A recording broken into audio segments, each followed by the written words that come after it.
think, yeah, it's 4 minutes after. We can go on ahead and get started. All right, All let's do right. it. So, good evening, everyone. Thanks again for joining our next Fireside Chat on our first of 2025. Today we have with us Jarory De Jesus, narrative designer. So Jarory, if you want to like just start with a little intro for yourself. Yeah. So, some of y'all already know me, but yeah, my name's Jarory. Been doing this for like 8 years now. It's been a long time. I started off as a tech designer, moved over to narrative, and that's kind of what I wanted to do from the get go. I got my master's from UCF, FIAS program. Did work on Madden 20, went over to Marvel Strike Force, then eventually Star Wars, worked on Jedi Survivor. Then I moved to Finland for 2 years to work at Housemark, and decided not to continue doing that for a variety of reasons, which we can get into. And I run my own studio called Coquito Games, where I help on contract with a few other studios. Right now, I'm working with a company called Lunacy, and then I also working on my own projects: a hip hop JRPG and a Balatro inspired blackjack game. Oh Oh, yes, also Spice yeah, Cat. yeah, surprise. Yeah, She'll be so, there. so yeah, welcome back to America. You just got back what, like a month ago? Two now. 2 months ago? Okay. Yeah. Yeah. So much more fun than Finland, right? So much. You're having a great time, aren't you? Fun is definitely a word for it. Maybe so much more interesting. Yeah, You there we know, go. not a Eventful. lot happens in Finland. Yeah, so much more eventful. There we go. There we go. Way to Uh, Finland's a little bit sleepy, but if you like it's like a small, like I was in Helsinki, it's a small city. Still like you know, uh, like I said, 1 or 3 million, I can't remember, but like a lot of people there. Um, I liked I liked having healthcare universally. That was nice. Um, Didn't like that there's like, two black people in all of Helsinki and we all know each other. So that was weird. Yeah, I can see that being awkward. It's like, oh, there he is again, the other one.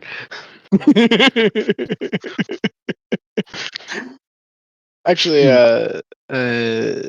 it's interesting because the when you talk about like issues that are very common here in America with a Finn, there's like I had no idea that was happening. Right? Like they don't think about those kind of things. They're just not present in their lives. So Right, that makes sense. So, moving on into our like planned discussion for today: how narrative design and support systems design. So, I'm sorry. No, I'm sorry. Systems that can support the narrative design. So, like, if you would like to give the introduction of like what that like phrase means to you. yeah. So I do a lot of systems design for narrative systems. And what that means are like everything ranging from the actual system that will deliver the dialogue or the audio or all of that to mechanics that are drawn from those systems. Um, so like classic example would be the dialogue system in Undertale. Would be something like a narrative designer if it wasn't a solo dev, but like this a narrative designer would be responsible for designing something like that. In the combat where like they talk at you, that kind of stuff. That would be a narrative design thing. Um, Also, I do a lot of like, sorry, I do a lot of design for how do I explain this? So, systems that are used to tell the story without words. There we go. Okay, so systems that sort of like, as the player interacts with these systems, they sort of infer what's going on in the world around Exactly. Yes. Yes. them. Okay. Exactly. Do you maybe know of any like game examples that you can throw out just to sort of like give like more context to that? Yeah. So a lot of some really good games that have non dialogue oriented systems. Journey does a really good job of telling us. Same with Sky. Basically, that anything that game company makes, they do a really good job of telling the story. Hyperlight Drifter Right. has a lot of like visuals that tell its story, and then they don't. really use a lot of dialogue there. Um, Most indie games in general, when I say dialogue, I don't just mean VO. I'm also including text in this, so that already excludes like every JRPG, unfortunately, because that's their bread and butter. As much as I love JRPGs, Right. um, but like on Star Wars, there was a system where you could recruit people to come back to the hub town, and then you'd watch the hub evolve over time to show like Cal's leadership and Cal's commitment to the people around him. Right. Um, and so little things like that. So like we were responsible for the gardening and the fishing stuff, and you'd catch fish through the mini game with Scuba Stev, actual Yeah. name, and then those would appear in the cantina in the fish tank. Right, like that's a narrative system that Yeah. was something we handled. Okay. Very nice. What are like one of the first steps you take in order to like getting into building a system like that? Ooh, well, usually I just I have a very weird process because I can code. Um, Yeah. so the first thing I do is start looking at code and figure out how complex it's gonna be. Like if I can think of the code right then and there, then I know it's a simple system. Yeah. If I am looking at the code base and trying to understand where I can interact with other things and and like what variables I'm gonna need and that's I'm struggling to do that, then I know it's something I need to take a step back from. I'll start drawing sketches of like what interacts with what and what leads to where. So I have a journal that just has a bunch of like circles and lines. Okay. So it's really just like if it's something you can immediately just jump off and do, you just start just doing it. Yeah, exactly. Okay, interesting. Um, is there anything like in your like in your like you know years experience of building working on systems like this? Do you have any sort of like key tips that you sort of keep in mind as like maybe like things in your journal as like like on page one it's like always remember these things. Oh, sure, yeah. Um Uh, there's always a ton of edge cases with dialogue. So like if I'm doing a dialogue system, I know I have to account for starting the dialogue, ending the dialogue. I have to account for what happens if you end in the middle of the dialogue. I have to account for what happens if you skip a line of dialogue. And those are just like the fundamentals of a dialogue system, right? Like, and that's just interacting. I also try to let reuse systems where possible. So like if I were making an audio log system, and I already have a conversation system, I would just make the audio log a conversation under the hood. I see. Um, Yeah. because effectively they're the same. There's just a one-sided conversation. Right. But some designers will try to make a unique system for everything. So that's one of my like things I try to keep in mind. Like, what systems do I already have that I can just reuse over and over again in different ways? Okay. Yeah, it makes sense. Like work smarter, not harder. Exactly. Yeah. And also, like, there's so many things you want to get to. Like, if you don't need to burden yourself down, like, like reinventing the wheel, then don't. Yeah. Also, just Google how to do things is really. I spent a lot of time on Google. Like I was trying to. I couldn't remember how to move a camera in Unreal to point at a point rather than an object. It's very easy to move a camera to point at an object, but if you want to rotate a camera, take control away from the player with the camera, and then have it look at a specific point in space, Yeah. that is not as easy. Yeah. There's a lot of math involved in that, and math is not my strong point. That's why I learned how to code. No And then lie, that's actually a true story. I thought you were gonna be like, and then people started talking about all the 3D math that's used in games, and you're like, oh, I don't like this anymore. No, no. In college, there was a I could take math or take intro to basic for non-math majors, and so I took or for non-computing majors, and so I took intro to basic to not do math. Visual Basic? No, basic, Oh, oh, Jesus. I'm sorry. like Microsoft's basic. Yeah, I thought Visual Basic was bad enough. I was like, it can get worse. Oh God, I forgot it about gets Basic. it gets worse. I'm so sorry. Yeah. So, in your experience, like interacting with other designers, Do you think that like developers should pick sort of one aspect of design around their game to sort of be like the priority? Like one should always come first, and then the rest of them like sort of support that in a game. I think when you're designing a game, you have to plant a flag, right? And then you have to say that this eventually you have to say that this is an unmovable flag. Doesn't matter what angle you're coming from, right? It might be the theme of the game. So the theme is not an unmovable object. So like at Lunacy, we're making a game about how to cope with grief. So that's a tent pole, and now everything revolves around that tent pole. Okay. Um, and so I do think when you're approaching the different disciplines, you have to pick which one is gonna honor your tentpole best. So in our case, at Lunacy, it's the story, whereas on Jedi, it was the gameplay. Right. Gameplay always superseded things, and so story had to be adjusted around gameplay, not the other way around. Right. Um, and at Housemark, it was even more extreme in that regard, where uh, we couldn't do story beats like anywhere near gameplay. So that was tricky, but a fun challenge as well. Especially, Yeah. when you're working on a really robust and intense and emotionally weighty story, Yeah. trying to make that fit in a game where I'm also chopping up, people with a lightsaber or shooting down bugs or whatever. Um, you end up with that ludonarrative dissonance if you're not careful. Right. Um, and so by planting a flag in the ground and being like, the gameplay comes first, the story comes first, the art comes first, whatever it is, everything kind of becomes a little more cohesive in Okay. that regard, because it's now like, okay, well, if the gameplay is first, we're probably not telling, the next Shakespearean tale, because we don't want to interrupt the Dark Souls gameplay that we're making or whatever, Right. stuff like that. Okay. So you don't think about it as which system is priority. You just pick your like actual pillars of your game, and then like everything revolves around the pillars. Exactly. I think if in terms of like systems, systems are more on a tactical level versus like a higher strategic level.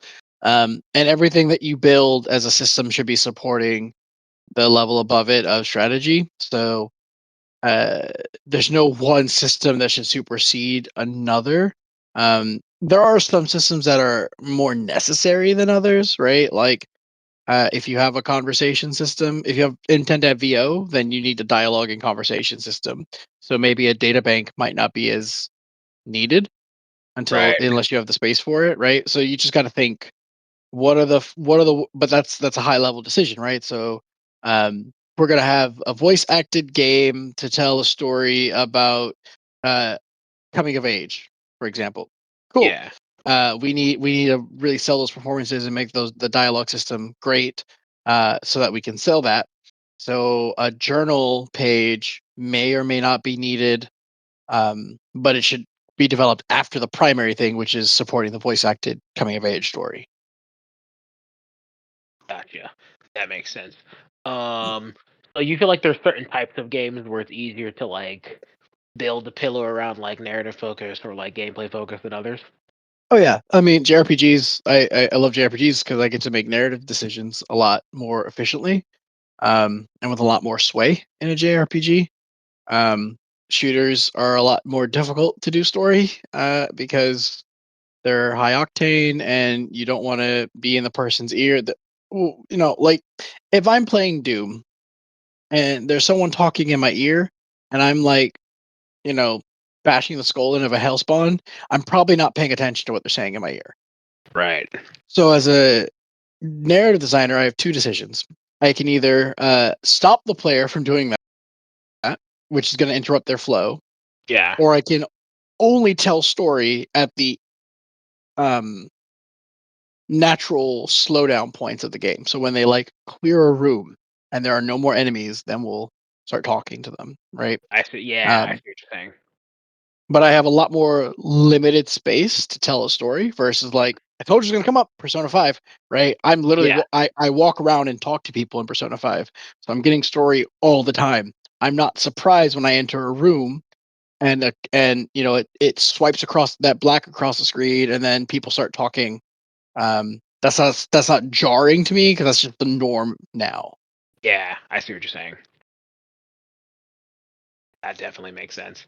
Um, I think you might actually mention this already about like examples of games that like do a really good job of like reinforcing that game narrative. You mentioned actually no. Was there anything from Persona? Because I know that's a game you really love. So something other than Persona. Okay. Um, can you ask the question one more time just so I can make sure I understood Um, it? other examples of games where mechanics really do a good job of like supporting the narrative, like the Sure. game systems. Wildermyth is a great narrative system game. It is one of my favorites where I'm like, for an indie title, if you really want to see how mechanics and it's the game is procedurally generated narrative for starters, and it's all about like choices, and so you're given these choices, and the gameplay itself is this tactics turn-based style thing, but like it has permadeath, I think, if I remember correctly. I could be wrong. But either way, the characters interact and like they grow old together, and then has a legacy system where like children inherit from their traits from their parents based on how you played with their parents. It's got a really nice set of robust systems that are really interesting for a narrative. So Wildermyth is one of my go-to examples. Um, Games I always advise people against looking at narrative systems, not because they're bad, by no means. Um, but my least favorite example of, oh, this is a good narrative game is The Last of Us. Because 9 times out of 10, you do not have a $500 million budget to make The Last of Us. Okay, Uh, that's a fair argument. right? So, like, yeah, I could study The Last of Us from a storytelling perspective, but my ability to recreate The Last of Us on a shoestring budget is very limited. Gotcha. Um, and so most AAA games fall into this category where, like, if you want a good example of narrative systems, these are not the games to look for. That being said, uh, there was a cool moment I came across recently in Star Wars Outlaws. Um, and this is a one-off hero moment, so it's like a whole systemic thing. But when you Right. first get to this ship, um, and it tells you the controls and has you because K Vest doesn't know how to fly a ship very well. Um, and so it has you hit the ignition and go forward, but it deliberately veers the ship, like makes it heavy and harder to control, so that you crash. Most of the time, you'll crash into the wall on the left on your way out. Ah, yeah. Um, and all it did was adjust for the first time flight. I'm assuming under the hood. I don't know if I worked in the game, but if I were making this on the first time flight, I adjust the weight of the ship to be very heavy instead of light like it is in space normally. Yeah. Um, and that makes it harder to move and jerk around and all that. So, uh, little things like that, it'll go a long way. But they're not systemic. They're like hero moments. But there are ways you can make these kind of things systemic. For example, if the weight of the ship was tied to the amount of times I flew the ship in a smaller game, that could be something interesting. Ooh, interesting. Okay, so then the flare does actually feel like things are like actually like snappy and more maneuverable as they pilot more, and that's going along with the idea that like the character is like gaining mastery in flight. Exactly. Nice. Okay. So just because it's a follow up, and we're already on the idea of like games to use as examples. So I know you mentioned that like large budget games don't really aren't the best examples because of the money that they have to just do everything. Um, can you think of other games that's like, well, they tried to do something in terms of like with their story, but it like their systems don't really do a good job of supporting the narrative, or don't really work the way that the developers intended them to?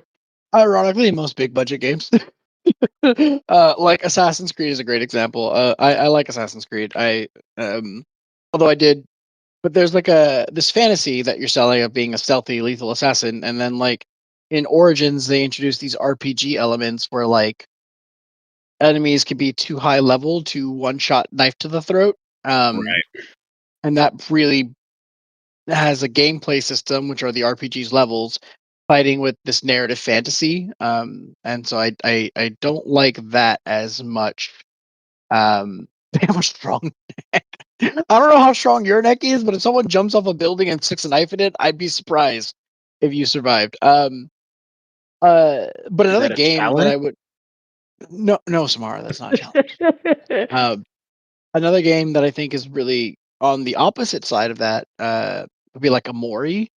Um, there's a moment in a Mori where you're like walking towards a closet down some stairs, and these like creepy hands are coming out of the walls, and the more you walk down, the further they come to you. And that like puts you in the character's shoes of like feeling the same anxiety he feels about going down there because you don't want these things grabbing you. And there's a whole, I'm not gonna spoil it, but there's a whole story related to why the stairs scare him.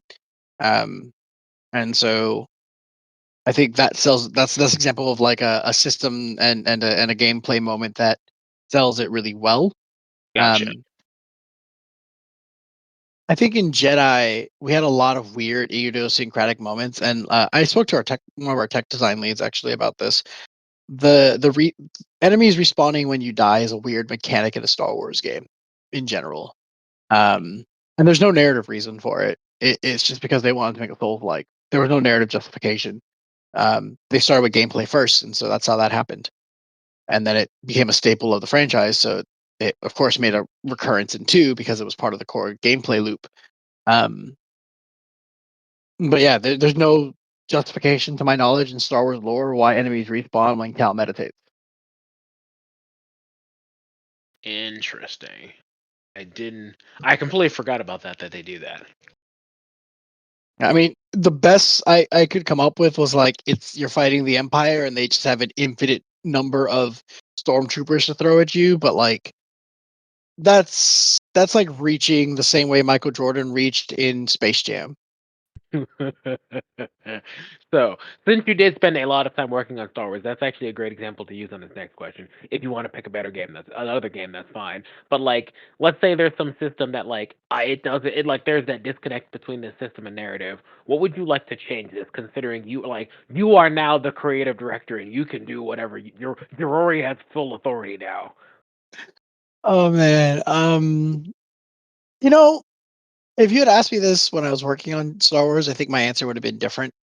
But with hindsight and seeing how people have responded to things, I I think the game did a really good job of making itself accessible on Survivor in a way that Fallen Order wasn't. Um, I do wish we had integrated the starting companions at the very beginning of the game that like die in the first act very Yeah. early.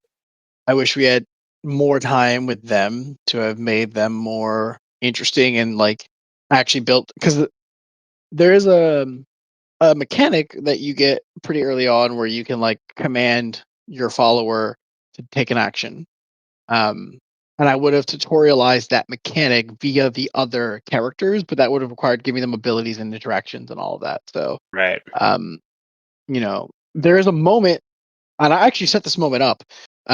There's a moment where Bravo is like a sniper, um, and I would have loved to have used that sniper mechanic because the person you can order is Bode, not Bravo. Uh, Bravo's shots are kind of random, Yeah. um, and it would have been nice to be like maybe take Bode out of that equation, have that sequence happen a little earlier, and then use Bravo like have Cal point at someone, push the button to snipe someone, so that you understand how the companion feature works. And that Gotcha. would actually make it feel more impactful when you lost Bravo late in the very next sequence. Yeah. So you'd feel the weight of it a little more. Gotcha. Because like, all right, cool. Like now we're actually getting a chance to like utilize his abilities, and it's like, oh man, great, he's getting work done, and now he's gone. So it's like, oh cool. Now like it means it means something more now. Yeah, yeah. I think that would have been something I would have changed. I Fun fact, I never actually finished playing the game while working on it because I wanted to see the ending as a player, not as a developer. So I never watched the ending during development, um, which I think was to my benefit. But towards the end, there's a moment where Cal loses his shit, Yeah. um, and I think I would have wanted to give the player more time with that power up than they get as well. Yeah. It's still a lot of time, but it would have been nice to maybe spread that out a little longer. or made that transition. Like there's a gradual transition into that moment where he kind of is teetering on the dark side. But I would have loved to have maybe had a mechanic earlier that, like, if you lean into it, changes that moment, right? And how strong Cal actually becomes, and maybe even like if you use it too much, could change the ending. That would be kind of cool. Ooh, okay. So, I know you mentioned like some of your upcoming work. Is there anything that you can tell us? Obviously, like NDA, like don't like get yourself into like legal trouble. But like anything, tell us about like ideas you have for like building systems that support the narrative and games you got coming up. Yeah, I mean, so I can't really talk much about the work on Lunacy, but other than like it's a game about coping with grief through an Islamic scholarly lens. About the most I can say. Yeah, Um, I am responsible for all the narrative systems in that game, so if they suck, you can boo me later when it comes out. Um, fantastic! I can't wait. but for Concrete Rose, which is my hip hop game, I really one of the things I decided that would be fascinating is to make every character who can join your party optional, except for the first two. But then to tie the ending to the number of characters you've acquired. Oh, okay. That's One like of who you and decide to interact with and who you decide to like bring into your group. Just like designs how your journey exactly. ends. And then there's a set of side characters who all have side quests. And in order to get the final ending, you have to do all of that because the whole point of the game is that like community action is really important when it comes to dealing with oppressive forces. And the best way to fight back against a violent force is to come together as a community. Okay. So I don't want to spoil the ending, but like when you get to the very end and you're fighting the final boss, like the all the side characters become kind of a single party member of like community, and then they have an action that they can take collectively. Okay. I was gonna say they just merge into one giant Lupe fiasco. Because I know he's your favorite rapper. It's like if you get a chance to pull him into this game, I know you will. I already have actually all the main side characters I talked about, they are inspired by various artists. So I have someone representing Lupe who is a samurai. And then there's Ken, who is a martial artist inspired by Kendrick. Um, there is Gene, who is a little half Jean Grey, half Jean Grey, if that makes any sense. Okay. Like, as in the rapper and then the comic Yeah, book yeah. I character. know what you meant. And I was Yeah. like, ooh, okay, all right. Um, and then I've got another character in there who's modeled after Snoop Dogg. So, but I might, given the more recent controversies, I might change that. Okay. I don't know. I'm very excited to see this. All right, so God, that's all I've got for you. Um, so let's open it up to questions from everyone in the channel. Let's make sure I didn't miss anything. nah, it doesn't look like it. Yeah, I just want to always roll first. So actually, so for people who are new to Fireside Chat, so what this always starts with is like me going through like the back and forth with the speaker, and then afterwards, now this is when it's open to just like questions from anyone. And I think there's a hand raise button somewhere, right? Yes. Where is? I think it'll just show up until yeah. Okay, there you go. There's a request there. Yeah, and I just clicked it, so How you doing? You're muted. Hey, I'm good. How are you all? we're good. Good. Thanks for asking. Thanks for coming Cool. by. Well, Thanks for coming through. yeah, thank you. This is my first time joining in, but I'm an aspiring developer. I've been working on some stuff for a while, and I have a project that I'm working on now. And so, since the topic was narrative design, um, I'm curious about your approach to, let's say, like, my goal is to take a short story and turn it into an interactive experience. Okay. And the story is it's not really it's not a really written out story. I've been working on a vertical slice of all of this, but I want to know your opinion on or get your advice on how to approach narrative design from like a storytelling gameplay that could potentially have multiple routes that or branches that a conversation could go.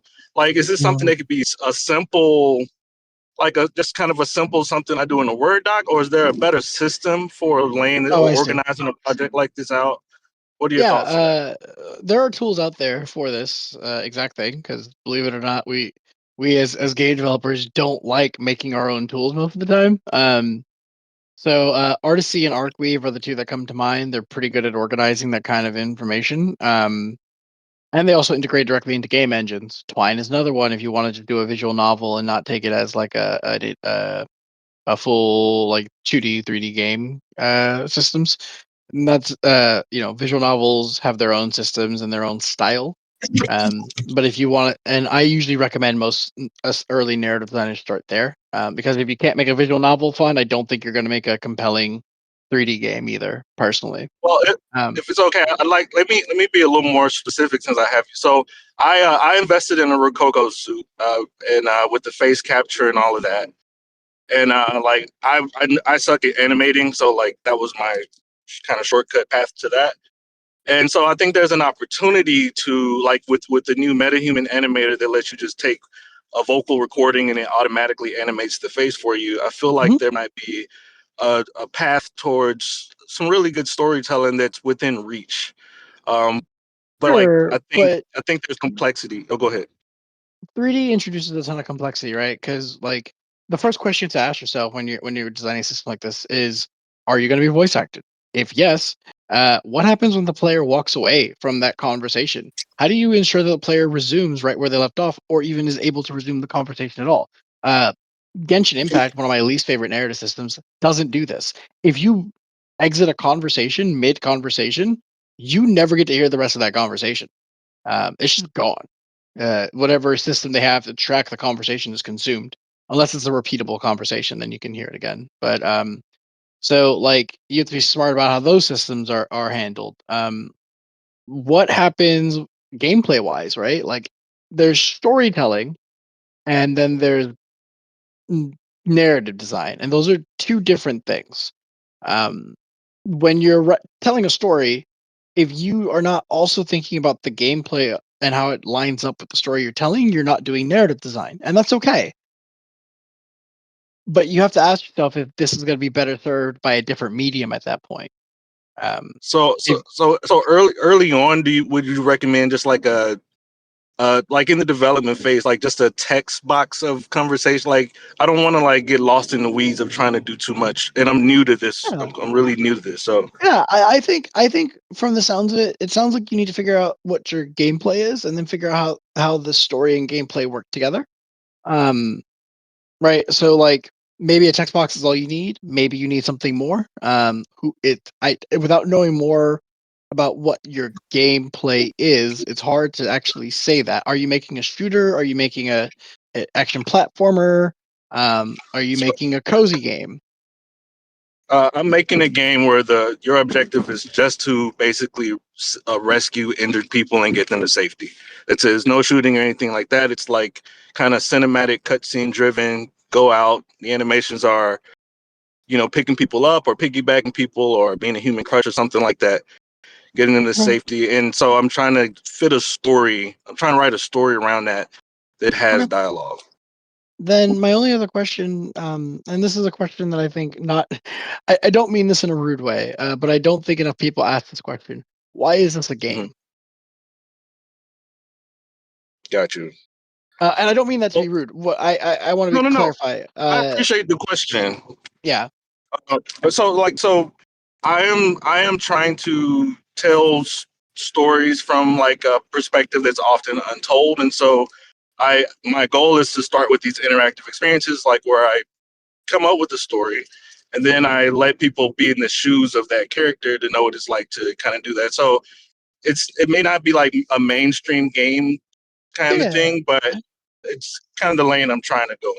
Yeah, perfect. That's a great answer. Like wanting to make the character more empathizable through having the player control their actions is a great reason to use the games as a medium. I want to be very clear. That's one of the most powerful things that games have as a medium. I just wanted to make sure you understood yourself why you were using a game and not a film, for example, instead, or an animation or something else, right? Like there's a power in games that no other medium has, and what you just hit on right there is an example of that. Um, I I think when you're approaching the system, my my gut tells me start with a 2D version of whatever you want to do, and then look into the metahuman animation 3D things. But see if you can, Thomas Was Alone is a game that makes you empathize with a square, which is incredible. And I think there are ways you can tell your story across any medium, um, but games have a lot more complexity. So if you're not proficient in solving those complexities, try to reduce the amount of complexity you have. And 3D has a ton of complexity. Um, so I would start with a 2D version, prototype it, make sure that feels good before moving into a 3D version. Um, and like make sure because if you can't achieve it in 2D, you're not going to achieve it in 3D. I will guarantee that. That's great advice. Yeah, thank you so much. I think that's a good way to kind of lay it all out first. Happy to help. Sure. All right. Thank you very much for the question. Anyone else? Is that Mattia? Thank you, Mattia, for always coming through. It is nice to see you here. I was just commenting Yeah, about haven't seen you in a while, man.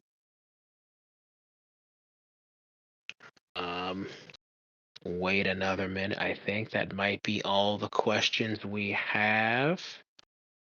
Cool. Going once, going twice. All right, well, up. Oh, there we go. There we go. There it is. Up. Buzzer beater. I'm about to shut it down. Yeah. Good evening. Welcome. Hello. All right. Oh, get the He's mic. fixing his mic real quick. Get that man a mic.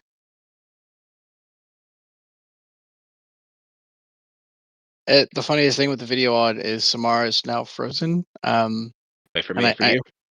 Yeah, you're frozen Hello? for me. Yeah. But, hello. All right. Hey, my name is Matthew. I'm working on a game. Just want to ask, because you're a professional, and I definitely want to say, again, kudos to your accolades that you're talking about earlier. Being able to work into the industry and travel the world, that's amazing. Thank you. Something that you were mentioning, if I'm too chatty in the chat, my bad. But something you were mentioning earlier is about how recent events were impacting your dream's vision for your game. Recent stuff has almost made me change my trajectory, but I've decided not to. So I just want to hear your take of, for what reason would you want to change your original vision versus sticking to what you had before? So with these side characters, I had two goals in mind. The first was to grab the most iconic, notable hip hop artists and find a character who could represent their essence without necessarily being that same person. And so drawing inspiration from the people I grew up with, Tupac and guys like that, right? So I wanted to draw inspiration from them. That's why one of the locations you can visit in the game is going to be the Power Mecha Cafe, which I learned at the Tupac Museum in LA that they opened up for a while, was a cafe that he wanted to open. And he actually had designs for the whole thing and a menu and everything. I took pictures of it, and we're going to use that as inspiration for our location in the game. But the other goal was that they represent an ideal of some sort. So these characters represent some motivation, some thing to aspire to. And I feel like with certain characters, such as the Snoop inspired character, knowing the way he is kind of fallen from grace, it goes against the vision of the whole game. which is about empowerment and community action and less self-serving. So I think in that regard, I'm not betraying my vision. I'm actually honoring my vision by switching to a different inspiration for that person. Thank you very much. Yeah, no problem. Thank you for the question. Smart. Yeah, I really appreciate that. It Yeah, no, that really was challenged me to think through it. Alright, so we're gonna have like a going 5 just because, like, yeah, like just in case there's anyone else. Give it a minute for anyone else to jump in. And also, I thank everyone. Thank again for coming. I Yeah, appreciate this the is questions. great. I always appreciate to see people. It is like nice to see like that people are interested in these like kind of talks. Yeah, and Um, if you guys want more information or want to talk to me more privately, I'm very easily to search on LinkedIn because I'm pretty sure there's me and one basketball player with my name, and obviously we have to duel at some point because there can only be one of us. And also, you can follow me. I'll throw it in the chat on most socials with my handle Jarory. So, yeah. I guess that maybe this is like a bit of an extra plug, but I believe you had a narrative design like course that you were doing at some point. Yeah, I ran a course towards the end of last year. I usually reserve 5 to 10 spots. I limit it to about 20, 25 people, and I reserve a quarter of the spots for people who can't really afford like the bigger courses. It is not a course on how to tell stories. I want to be very clear. It's a course on how to build systems that support stories. Oh, so like this. Yeah, exactly. So the initial one was a kind of an intro to Unreal and Artisy and Arcweave. I think in the future I'm gonna probably make it more an intermediate level course. Okay. But for those who want to get to the next level, when I run this course again, I'll be posting it in the chat probably sometime after GDC. Okay. Do you have any material from the first course or material just to show people like kind of like here's kind of where you need to be at in order to like Yeah, I think if you know your way around Unreal Engine and know how to solve basic technical problems, that's probably sufficient. okay. Yeah, I mean obviously you can like, have this stuff in more in a bigger, like more cohesive list once it's time to actually like open up slots. But Yeah, I figured I exactly. should ask now because we're talking about it.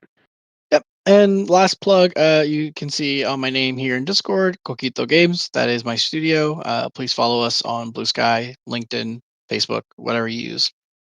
We're not on Instagram yet because we don't have cool stuff to show that much. I was gonna say, like, is there actually a Coquito if I buy the game, does it actually come with a bottle? No. But if you come visit me during GDC, I might make some. Let's go. All right. Hey, let's go. All right. With that, I think we can wrap it up. Again, thank you everyone. Thank you so much for coming for our next latest fireside chat, our first one of 2025, and we will see you all next time. Take it easy, y'all. And